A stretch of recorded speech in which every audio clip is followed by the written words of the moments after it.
Bon, c'est parti. C'est parti pour le débrief de cet OM Strasbourg. Je le fais très rapidement, à chaud, pour celles et ceux qui me voient, parce qu'il faudra que je descende ensuite pour les conférences de presse et les zones mixtes. Donc voilà, le débrief de ce match de partout de l'Olympique de Marseille. Moi, c'est simple. Pour moi, c'est une soirée ratée pour tout le monde, même si la première mi-temps était un peu cohérente. Mais au-delà du jeu, regardez les sifflets. Regardez les sifflets derrière là. Les joueurs qui essayent de faire le tour du terrain, ils le font le tour du terrain, mais ils sont sifflés par l'ensemble des supporters présents ici à l'Orange Vélodrome. Alors il y a beaucoup de choses, vous l'avez vu à la télé, donc je ne vais pas forcément y revenir en détail, mais quand même le contexte particulier avec les banderoles, dont celle qui m'a le plus frappé, c'est Macourt, Longoria, cassez-vous. Moi je trouve ça, moi je vais donner mon avis rapidement. Les supporters ont raison de contester si le jeu n'est pas bon, etc., mais de mettre la faute sur Macourt, parce que tout le monde était content quand Macourt a mis Longoria, quand Jacques Henriero est sorti il y a quelques années. C'était Longoria qui a repris la présidence, tout le monde était content. Mais regardez les joueurs qui quittent le stade en même temps que je vous parle. Ouais, vous voyez là les joueurs, hop, derrière moi, sous les sifflets de l'Orange Vélodrome. Donc comme je vous le disais, comme vous le disiez, Macourt et Longoria, cassez-vous. Je trouve que c'est de l'abus de la part des supporters. On peut contester les choix de Pablo Longoria, je suis d'accord, de Mehdi Benatia, je suis d'accord, mais Macourt, il a mis pratiquement 1 milliard d'euros dans ce club depuis qu'il est là, 2 milliards d'euros. Donc Macourt, il investit, il a mis de l'argent. Je trouve ça assez ahurissant qu'il soit parmi cette banderole des supporters du Virage Nord. Après, comme j'ai dit, je peux comprendre la contestation des supporters après la catastrophe face à Paris 5-0. Donc sur ça, il n'y a pas de problème. Mais le mettre le nom de Macourt dans cette banderole, moi je suis pas d'accord. Et maintenant, si on va revenir au jeu de partout, la première mi-temps plutôt cohérent, c'est un 4-3 qu'a fait à Bardonado, qu'on fait à Bardonado et Romain Ferrier, les entraîneurs intérimaires de l'Olympique de Marseille. 4-3-3 avec Aubameyang sur un côté, ça change un peu. Le joueur de 36 ans joue plutôt dans l'axe, c'est normal vu son âge. Et il a joué sur le côté. Pour moi, c'était une première mi-temps plutôt cohérente. Ils ne sont pas allés presser pour rien, les joueurs de l'OM, ils sont restés en bloc. Bon, 1-0.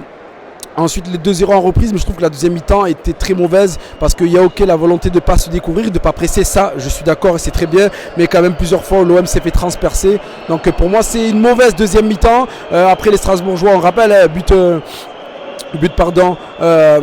en début de match de Greenwood, ensuite but de Gouiri en deuxième période, ensuite Nanasi a réduit l'écart au score, et à la toute fin de match c'est le penalty de Panicelli sur une faute d'Emerson, et c'est dommage parce qu'Emerson faisait un très beau match. Donc on va revenir sur ce match. Donc je disais première mi-temps cohérente, deuxième mi-temps ratée de la part des Olympiens. Ils ont trop reculé, trop derrière.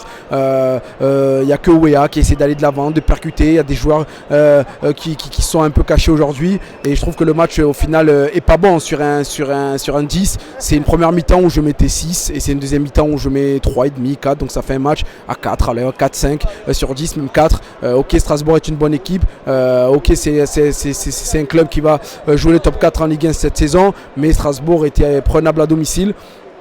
Donc voilà, je trouve que ce match est raté de la part des Olympiens. Bardonado et Romain Ferrier ont mis une équipe pour jouer plutôt direct, plutôt simple. Ça a bien marché en première période, mais en seconde période, je trouve que ça a été très compliqué. La gestion des temps faibles, elle a été mauvaise. Beaucoup de coups de pied arrêtés défensifs très mal négociés de la part de l'Olympique de Marseille. Et voilà, les joueurs si on parle des cas individuels, j'ai bien aimé le match de Ouéa. Emerson, j'ai bien aimé son match, jusqu'à cette faute malheureusement pour lui et pour l'OM sur Jessim Yassine. Hop, il fait le coucou. Vas-y.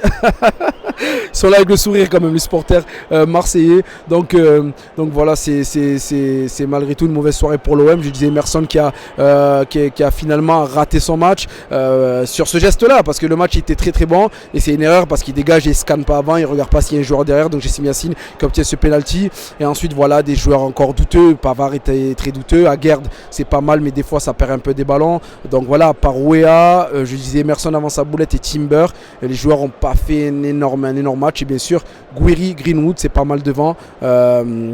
Mais voilà, je trouve qu'il y a beaucoup d'errance encore de la part de l'Olympique de Marseille. Il va falloir remettre les têtes à l'endroit du côté du staff, qui va venir, Sabit Bey ou pas, parce qu'il est empêtré dans des problèmes avec le Stade Rennais. Bref, en tout cas, c'est pas un match qui va rassurer les dirigeants de l'Olympique de Marseille. Et on a vu la banderole, je vous ai dit, Macourt et Longoria, cassez-vous. Et Franck Macourt était présent dans les tribunes de l'Orange Vélodrome cet après-midi. Donc c'est vrai que ça va être compliqué pour la suite. On verra ce que ça va donner. En tout cas, voilà, c'était un match nul qui a un goût de défaite pour la part des supporters olympiens, pour la part et de la part des joueurs aussi.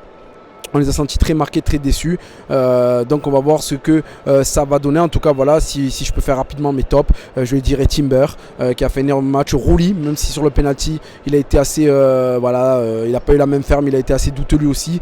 Et je mettrai donc Weah pour les hommes du match et pour les joueurs qui ont pas fait une bonne prestation.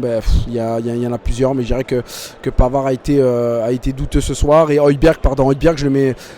Højbjerg, en fait, il a fait un bon match dans l'utilisation du ballon, mais un peu compliqué sur le point de vue défensif. J'ai trouvé encore léger défensivement. J'ai l'impression qu'il a plus de jus, qu'il a plus de forme et qu'il a besoin de se reposer, l'international danois. Bon, on verra la suite de la saison. Le débrief est terminé, il a duré 5 minutes, il était très court. En tout cas, on verra ce que ça va donner pour la suite. Donc, je disais, de la saison du côté de l'Olympique de Marseille. Si un coach va venir cette semaine, en tout cas, il y a un gros calendrier qui attend les Marseillais. Ça va être très très tendu jusqu'à la fin de saison.